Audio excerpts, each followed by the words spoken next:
Brandon Pitre is being touted by some as being arguably a primary contender for the 90 or 93 kilograms throne, especially after Jonathan Keiko, the 2 times IPF world champion, was surprisingly defeated by Sweden's Gustav Edlund at the Sheffield Championships last month. Initially, the battle was meant to be between Gavin Adin and Brandon. Gavin was entering the national trials as the current season's third-ranked athlete globally with a PR total of 887 kilograms, which he achieved in battle at the second staging of the Sheffield Championships in February.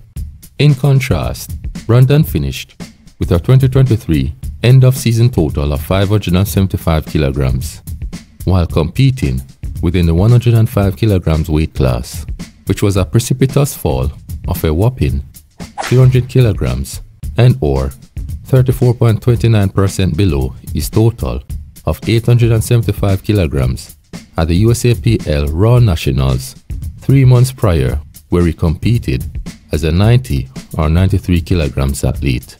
He further unexpectedly bombed out at his 2023 season opener at the USAPL Pro Series Finals, adding ambiguity to Brandon's performance prior to competing at the Powerlifting America Trials.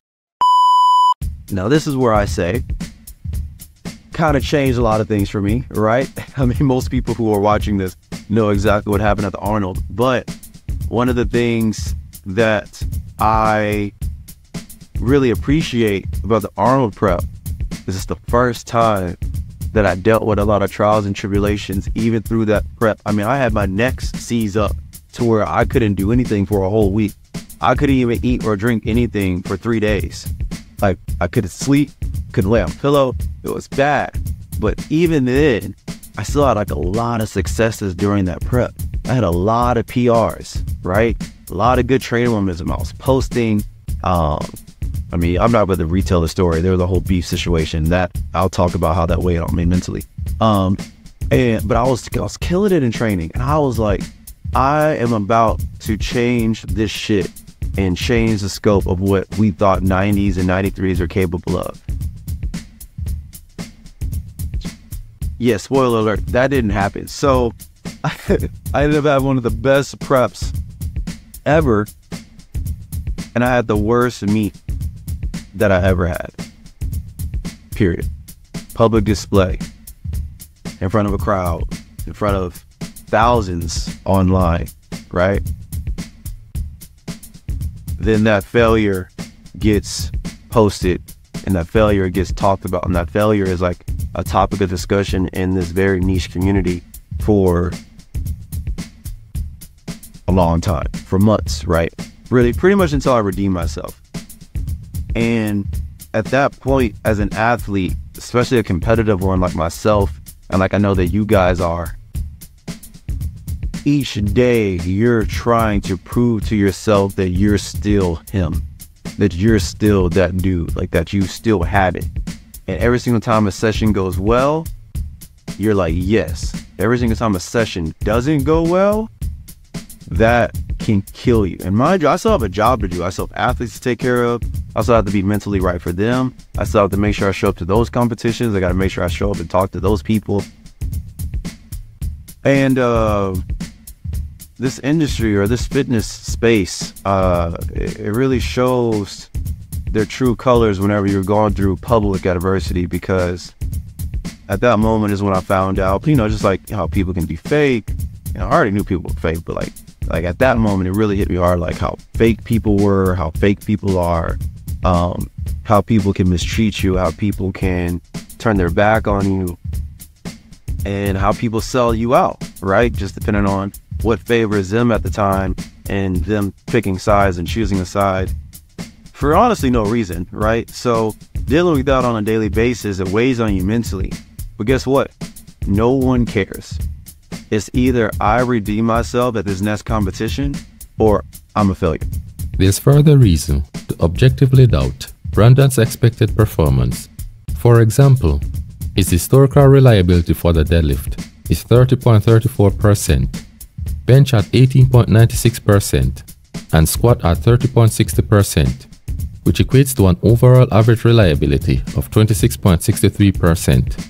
However, Brandon was able to maintain an average 2023 season reliability of 61.43%, which includes a squat reliability of 68.75%, bench at 52.52%, and deadlift at 63.03%. Despite these uncertainties, the recent Powerlifting America National Trials promised a fierce and brutish competition between Brandon and Gavin, with Brandon's 2023 season's best total of 887.5 kilograms versus Gavin's total of 887 kilograms.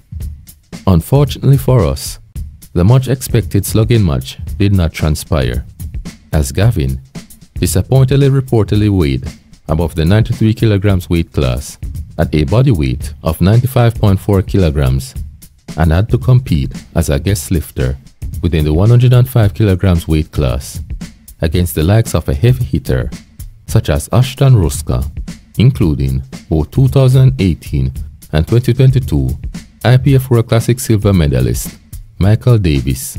This left last year's junior athlete Peyton Johansson and Alec Bob to go head-to-head against Brandon, who had largely experienced an inconsistent performance last season, was entering the national trials with a baseline total projection ranging between 879.99 kilograms to 890.4 kilograms, alongside a worst-case scenario total of 867.58 kilograms to 877.93 kilograms.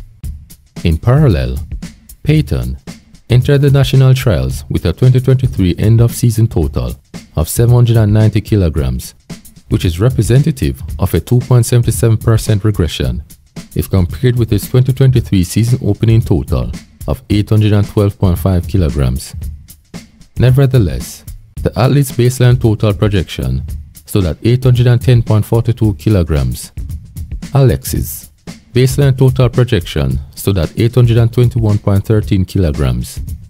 Even though it appears Brandon dwarfs both of his closest rivals' probability of qualifying for the World Championships. For example, Brandon had a projected lead advantage of 6.69% and or 58.86 kilograms. Advantageously, Peyton had an overall historical average reliability of 77.23%, including a 2023 season overall average reliability of 86.58%. Alec had an even higher historical average reliability of 84.26%, including an 88.89% reliability for the last season.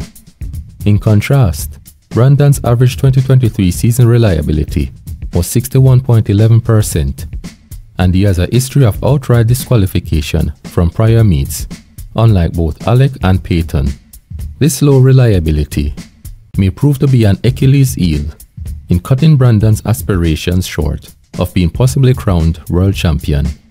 To ceremoniously kick off the unfolding clash between Peyton and Brandon, Peyton opened with a squat of 285 kilograms. Bar is loaded. If you are with Peyton Johnson, get behind him, clap your hands and make some noise for Peyton. And although Gavin Eden is no longer competing in the 93s, so the battle between Gavin and Brandon Pitre is no longer going to be a head-to-head. Brandon still needs to beat Jonathan Keiko's 893 he posted up in Sheffield. Keep that in mind. Just like Delaney Wallace is watching this, I'm sure Jonathan Keiko is watching this. Which is 2.5 kilograms below last season's opening of 287.5 kilograms, where Peyton achieved a lifetime 300 kilograms PR squat at the 2023 Powerlifting America Junior National Trials.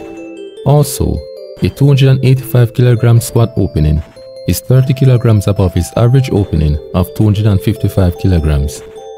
Brandon, whose baseline squat projection stood between 312.54 kilograms to 314.46 kilograms, in response to Peyton confidently responded with an opening of 290 kilograms. And Brendan, if you've met him, as nice a guy as you're going to meet. Kind of getting that vibe as he gets the fist bumps with... It's already having fun. It's just the opening squat. Already having fun. Right? Now things will get a little more serious when the weight gets heavier, I'm sure. Some lifters, they like to keep it light and it helps them perform. Other lifters like to come out like they're about to step into the ring. He looks completely unbothered, waiting for that start, that squat come in. Wow, that was a great squat. Yeah. Great depth, great speed. He is on point today. Which is a mere 5 kilograms difference between both athletes, including being 12.88 kilograms above his historical average squat opening of 277.12 kilograms. The last time Brandon opened with a 290 kilogram squat was at the 2023 USAPL Carolina Primetime Pro Qualifier, where he unsuccessfully attempted a gutsy 317.5 kilograms. However, both athletes were put on the back foot when Alec Bob opened with a weightless squat of 300 kilograms. We're in the 93 kilo class.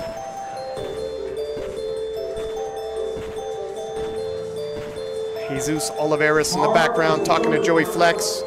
Jesus, the strongest powerlifter who ever lived. In the back room assisting some of the lifters.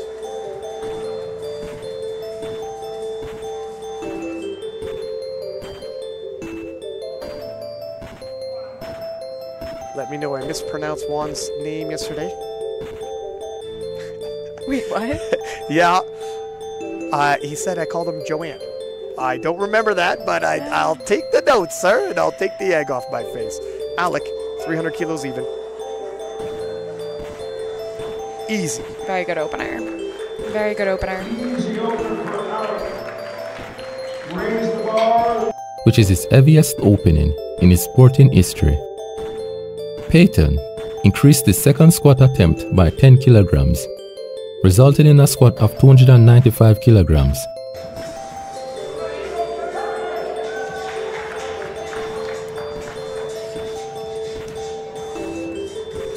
So he's another one. It looks like he's just been competing for a couple years, but he's already gone to Junior World, so he has some good experience under his belt.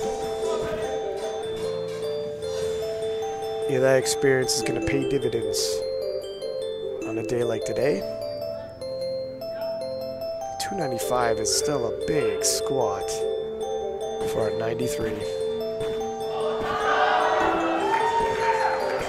It was work. Which is the same as his attempt selection at the 2023 Nationals.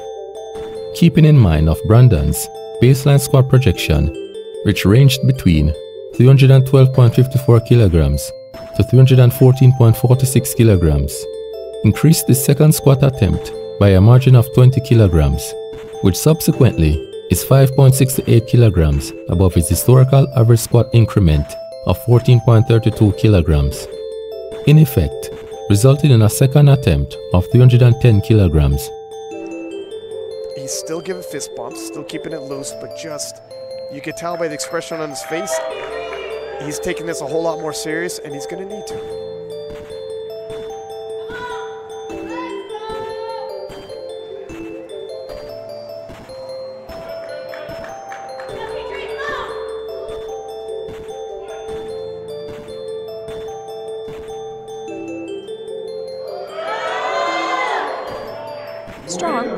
Strong. More work than the first. It was definitely more work. He's hit 317.5. Yep. Such is evident that Brandon was possibly pacing himself for a substantial total within the bounds of his baseline total projection. Alec had a lead advantage of 10 kilograms or 3.45% over Brandon after the first squat attempts. He appeared determined to bring the fight to the front runner, and his baseline squat projection stood at 330.56 kilograms, which is 16.1 kilograms above Brandon's top-end baseline squat projection of 314.46 kilograms. Alec successfully attempted a second squat of 320 kilograms.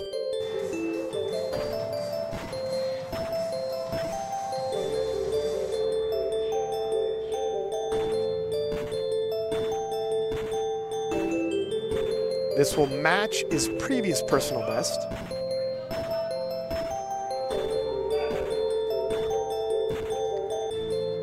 Ooh, very well. He's another one. It looks like he's pretty new to competing.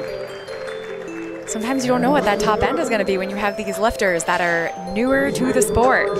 Which further sustained his lead advantage by 10 kilograms, or 3.23% above Brandon, who was unable to reduce Alex's unrelenting lead advantage. Alec had an even wider sustained leading margin of 8.47%, or 25 kilograms above Peyton, with his second squat attempt of 295 kilograms. Instead of slugging directly with Alec, Brandon finished off the first round of the championships somewhat conservatively. He chose to increase his third and final squat attempt of the trials to only 315 kilograms, 2.5 kilograms below his present lifetime best of 317.5 kilograms. If he misses this, all is not lost, but it becomes increasingly more difficult to best that 893 of Jonathan Kaiko. This isn't exactly a head-to-head battle with Jonathan Kaiko, but 893 is Jonathan's best. And to beat that total, that's saying a lot, because Jonathan Kaiko is the greatest 93 of all time, resume for resume.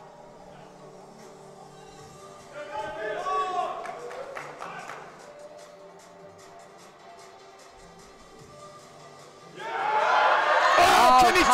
Wow. Whoa. Wow. And 315 was the exact amount to load. Perfect call for the day. Yeah, you know what? That's a good 5 kilos to pick up too. Nonetheless, he hit his projected baseline top end of 314.46 kilograms. Overall, Brandon's squat of 315 kilograms after the first round of the trials handed Alec a minor lead advantage of 1.59%, or 5 kilograms, even after Alec failed his astounding squat of 338 kilograms. You had said relatively new to the sport. I gotta think he's been squatting a lot longer than that, though. I would think so. I mean, this is uncharted territory. His PR from before was 320, which was his second attempt. And it moved like a second attempt. Oh, absolutely. Absolutely. Talk about a coming out party and a star emerging in the 93s. People came in talking about all the big names in the session. They're going to leave talking about Alec. All right, this is a national record attempt for Alec Buab, 7:45. Here we go. No, nice catch. Not today. But you know what? I have a feeling that will be there soon. If successful, this squat would have placed Alec at number 3 on the all-time 90 or 93 kilogram squat list, above Jamal Royster, who is arguably one of the best squat specialists of his current generation. Peyton also failed his final squat of 302.5 kilograms, which is 2.5 kilograms above his lifetime best squat of 300 kilograms. Middle class, yeah. Anybody came here with a victory. Right now, you hit your left. If you should hit it. Get behind Peyton.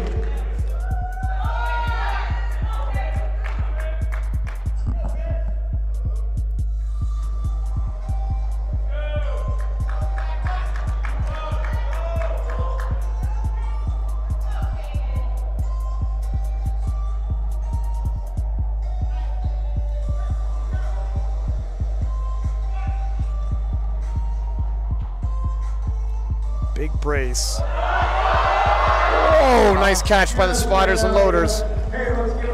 Not quite there today. As a result, he was placed at third standing after the first round, behind both Alec and Brandon. Considering that Brandon tends to rely more on the deadlift discipline to build his totals, which averages at 40.15%, in comparison to the squat discipline, which on average historically accounts for 35.56% of his totals.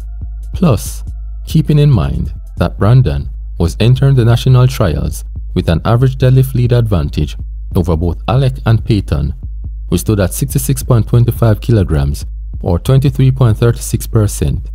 Specifically, if purely accounting for his last season's monster deadlift of 372.5 kilograms, this reasonably afforded Brandon the opportunity to seemingly pace himself within the first round.